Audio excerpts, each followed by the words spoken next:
Good morning. Hope you're all doing well. Uh, Yesterday at the club was great. Again, big thanks to Scott. I sent him a text last night. I was like, hey, man, I know that doesn't seem like a big deal to you, but it means the world to me. I'm just really, really grateful. Thank you for including me, you know. And yeah, it's really cool to be out there actually putting in some. I'm learning the fundamentals that I've always wanted to, but couldn't. You're not going to watch YouTube videos and go to a flood range and figure that shit out. You're just not. If you have your own land, you can set up your own barrels and targets, maybe. But, hi, Ozzy. How you doing, buddy? Sad about Chris, man. That's a punch in the balls right there, you know. I'll tell you this, motorcycles are fucking death traps. You know, I wanted one for years. My cousin actually got one up in Maine. He had the black and gold for GSXR. I think it was the 600 or the 750. He had a scare on it on the highway. He was going really fast, and the wheels started coming up, and he couldn't control it, and he almost crashed it. I think a second time he was normally used to rip down the road to go home for lunch, but that day he decided to take it easy. He got home, there was a big roofing nail in the tire, and it was half flat. If he had jumped on the highway with that at high rate of speed, you know, at the end of the day, bikes in general, especially sport bikes, you're just loosely attached to a rocket. And when people pull out suddenly, you know, you're traveling at a high rate of speed, man.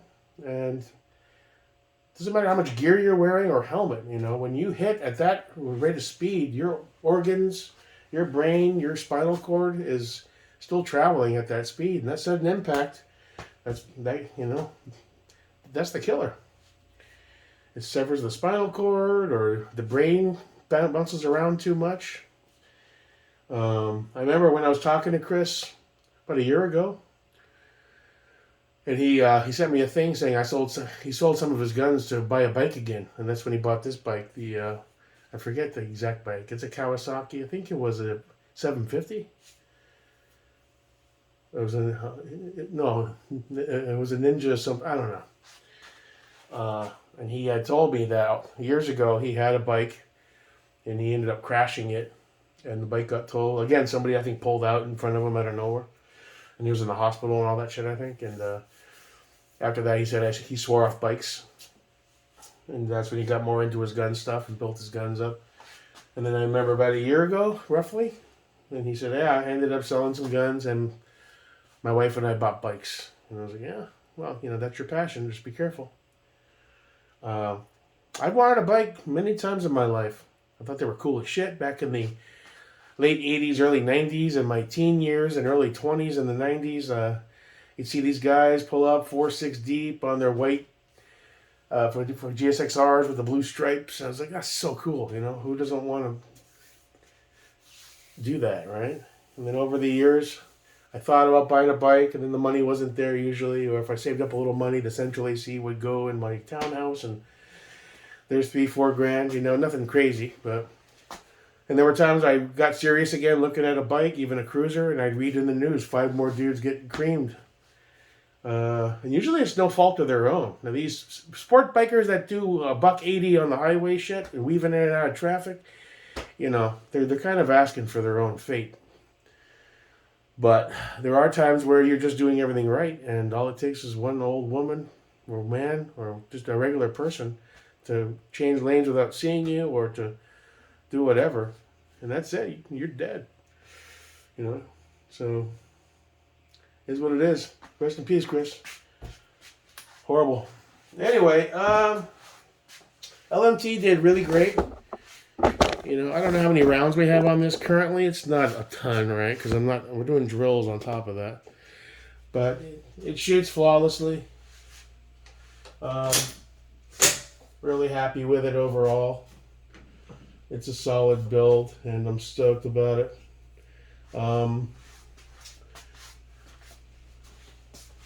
Apocalypto, I didn't really shoot him much. But he did okay. A couple times the trigger felt a little sticky. So, kind of broke him in, got some shots. Most of the stuff at the end I shot was green tip, and I can't use that against a sealed target, so I just mag dumped into a dirt pile basically. But it shot pretty good, pretty well. That BCG, it wasn't as smooth. It's one of the cheaper ones. Might even be the Anderson one. The ejection pattern, if you can see that, is a little. It's coming out. I don't know, 5 o'clock ish. It's running an H2, so I don't know. Not bad. I'm not sure what my purpose was for this. It's a 13.7. I might strip it down eventually and do a new paint scheme in honor of Chris. Maybe something. He was really big on those Hawaiian flower jobs, and he was really big on the whole Pickle Rick stuff. But for now, we'll just leave it. I'm not even sure what the purpose of this gun was, but it was a spare parts build with a trade deal with a few extra parts with Larry, and just kind of organically came together. So we'll have a little fun with it. Maybe strip it down the line. I think I'm going to run it and just let the paint get all nasty and shit, Now, as far as that said, as far as the LMT, they did that big, what's it called, the Jake off, which it's kind of rigged because they had the guy who was the top dog at an SR25 and, super Gucci shit. I knew coming in all the best I had was pretty much a production LMT, so I knew I was going to lose, but I changed my name. It wouldn't let me change my name on Facebook to Jake Venezuela. It said it was you're trying to be a company or an organization, so I asked the guy who got the naming rights. It'll let me call it Venezuela America. Is that cool with you? Like, yeah, go ahead. So for the next 60 days, I am now Jake America Venezuela. It is what it is. I knew it going in. I didn't have a shot in hell, but it's all part of the fun, I guess. We'll change it back. I set my calendar 60 days from yesterday, I believe, is Christmas Eve, so I'll be Jake America once again on the eve of a Christmas. So that's cool. So where do I stand right now? The UPS thing. I tried to create an account because it wants an official account number to submit a claim as a sender. And I don't have an official account, which is, the account you use when you want to have them do a pickup at your house. And it keeps erroring out for some reason. I'm trying to submit my info, my debit card, and I know Sean. I asked Sean, can you submit a claim as the receiver? Maybe he'll have better luck. I'm going to try to track down a phone number today again. And I'm not going to give up on that, It was their error. We have video surveillance proof. The truck didn't come near the house. And it was insured. It was insured for $300, but, that was the amount we agreed on. I think the retail value was $4.25, $379 for the kit, and $45 for the mount. So we'll see how that turns out. I don't know. I mean, I'm not going to give up on that. It's their responsibility. And thank God it wasn't the Trijicon, So at least that got there in one piece. But that's what it is. Roll with the punches kind of shit. Forward motion shit. Focused on the whole eventual trek towards night vision. I mean, it's still an uphill battle. I was debating. I found a G24 Wilcox tan on a website. I think all in with tax and shipping, it comes to like $465 around there, and that's a major component. When I inevitably get a PVS 14. Still need a counterweight, a J-arm, right? But I just hesitate to spend the money right now because I know that I'm so far away from being able to afford a good PVS 14. Do I want to tie up $500 and change an amount that I'm not going to be able to use for foreseeably 6 months to a year? Who knows how long it's going to take me to get that cash together.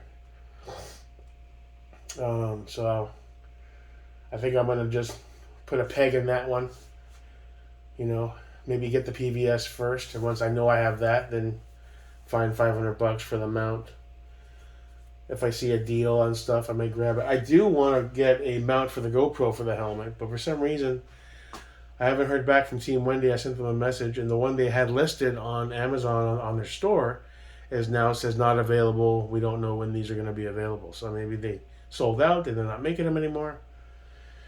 They sell some aftermarket versions on Amazon. All the reviews are shit. They're wobbly. They don't go in, all cheap Chinese polymer shit. So I thought that'd be cool. I could at least rock the GoPro on the helmet, but whatever. So the whole journey towards NVs, it's going to take a long time. I just don't have the cash. So it is what it is. It's fine. I'll get there eventually. Which I did do some sales, and I have a little bank, So it's like, all right. So if we're not going to buy the Wilcox and a few other things in prep for the PVS 14, my next focus was I was kind of curious about getting a Glock 19 or 45 MOS, maybe.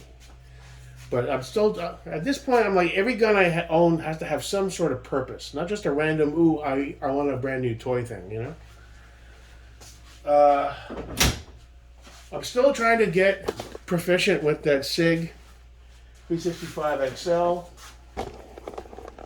Let's grab this shit out of here.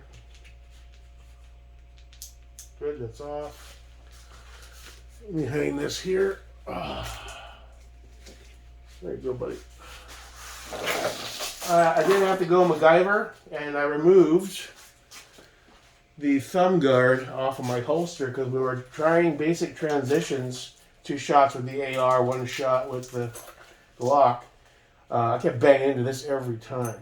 Now, the retention is wicked tight, which guys are telling me don't fuck with the internal. There is a screw here that's supposed to be some sort of tension relief, but it's all the way out, so it's maybe it just needs to break in. So dudes have reached out and told me don't start getting stupid with filing shit down, just keep running it over time. You want it to be tight, you don't want it to be loose. So I just probably need to just keep using it. It'll slowly kind of eat away a bit at the polymer where it finds its own groove.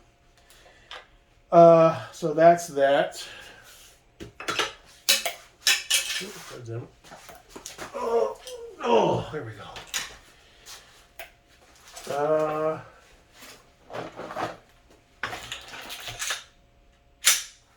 So the Glock 34, it's a great gun. I find Glocks and the blockiness are better suited to my hands. That SIG is a bit too thin, but I don't want to give up on it and just go buy a 19 and waste the money. I love my 34. And I've been looking at maybe getting a 19 MOS as a secondary carry piece. It's a little beefier, maybe a little more comfortable. Get in there. Yeah, see? Don't forget, Sean sent me that nub mod 6 months ago. And we need to install that. I gotta watch a video. And I think what that does, I haven't researched, I think it makes this a little more pronounced. So when you're doing a quick transition, it's a little easier to hit. Re-entry, I'm still trying to find that groove. You see Scott's kid doing the draws yesterday? Holy crap, he's fast. I said, wow, I wish I had those reflexes. 19, that's... Okay. If I could only be 19 again. And about 100 pounds lighter. That's another thing. As I'm doing this training, it's time to seriously work on unfatting myself. It's not so much how I look. That's a part of it, but it's more of physically, I'm a wobbly, bobbly, off-center mess because of all the fat, You're trying to move around. You're fucking, when you have extra weight on you, belts are all, doing this, and you got the muffin top hanging over it. I'm fucking meal team 6 right now, but so I gotta do something. And this dude, I'm still struggling with but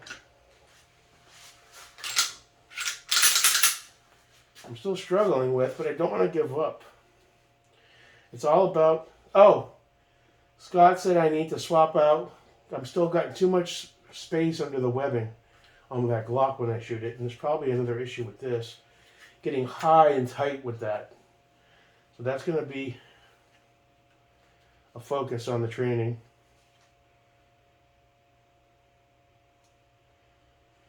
And when you told me you squeeze your elbows out a bit to like stabilize, that was actually helpful. I'm still trying to find that perfect position that gets my dot out every time. See, that's good. However, boom, this thing's a snappy little fucker. So I think I just need to put more time behind it. As a carry gun, it's like probably one of the ultimate carry guns. Size is perfect. It's not too big. Even a 19 is going to be a little beefy. Especially for me to carry with my fat rolls and shit. So I've been contemplating maybe trying a 19 Gen 5 MOS. I looked at the 45s, but I have the 34. So the whole point of getting this is to supplement my carry option. A 45 would negate that really, because I had that with the 19X, and the fucking grip is so long, it makes it really hard to not print. So that's where we're at. As far as today and what I'm going to do, I'm not sure. Get some more cleaning to do. The dogs like to pee everywhere, constantly. The bane of my existence, but I love them, so I should have trained it out of them. As far as making progress, I think I'm making some progress at the club with Scott. I'm learning those fundamentals. You know, I love that drill that we're doing with the out. I don't know what the official name of it's called. But I was getting pretty good of, hitting that steel. We weren't that far away from it, It's not, with my eyes and my lack of skill set, I was proud to watch myself be a little better in this video than the last time we went. And that's what builds that muscle memory, that big step out and trying to learn all that. It's cool when you start to get it, it's exciting. Hey, I'm getting it, So as far as today, nothing really big going on. I'm going to try to reach out to UPS. I feel bad for Chris and his family and his wife. Those motorcycles are fucking death traps, dude. Stay away from them. No thanks. I'll stick with my big ass fucking Apocalypse truck. No thank you, sir. Those things are a death trap. If you insist on buying and riding a motorcycle, have your will prepared. And if you have kids, I think it's a selfish act. Because it's not if you're going to crash, but when. And death is a strong likelihood on one of those things. It is what it is. That's a risk you're willing to take. It's all cool when you're talking tough and I love my freedom and popping wheelies. It's a lot different when your family has to show up and identify the body in the morgue and you're all mangled up and fucking gone. Might want to rethink that decision, especially if you have children. Just saying. But you do you. All right, that's it. I'm going to get productive and going to try and do shit. And, see where the wind takes me, as they say. Oh, I might have a new job lined up. One of the executives at one of the law firms I used to work at, because I did law firm automation software for years, and then I left and did other companies, but it's all SQL-based software stuff. I heard back that they may have a position open. I can work remotely on the old software. Granted, it's been like 20 years. So the software has probably evolved a lot since the time I was there when they migrated from a Foxborough database to a SQL environment and all the pains that came with that and trying to learn SQL logic and custom queries, inner joins, outer joins, and doing custom reporting and then, software configuration and troubleshooting. But I made my bones and I learned a lot and I still have that all up here. And the position might be becoming available. It's not guaranteed. But it's working for one of the firms that still uses the software. And it would be, troubleshooting guy, the billing, doing behind the scenes configuration, custom reporting, some accounting type stuff, which is kind of up my alley. I don't know. I was always pretty good at that crap. And it's working from home, sitting in my chair. Got my 2 screens going, making it's not a crazy amount of money. I think she said it would be around 50 grand a year. But it's something, And if you factor in working from home and not spending money on fuel and wear and tear on vehicles and not having to go out to lunch every day when you're out and about or sitting in traffic, that 50 is kind of like 65, I guess. Which isn't bad. It's not great, but I'm hopeful that comes to fruition. It's just a maybe right now, but I wouldn't mind that opportunity. Get back in the saddle. So hopefully that happens. And then I can afford nods. Big time. Okay, so that's about it, kids. Have a good day. Stay the fuck off of motorcycles. Rest in peace, Chris. And Jake, America, Venezuela. Or is it Venezuela, America? I forget. Jake, Venezuela, America. Fucking stupid shit. I know. I don't know why I do this to myself. But at any rate, until next time, your boy, Jake, America, Venezuela. Jake, Venezuela, America. Whatever. Nods.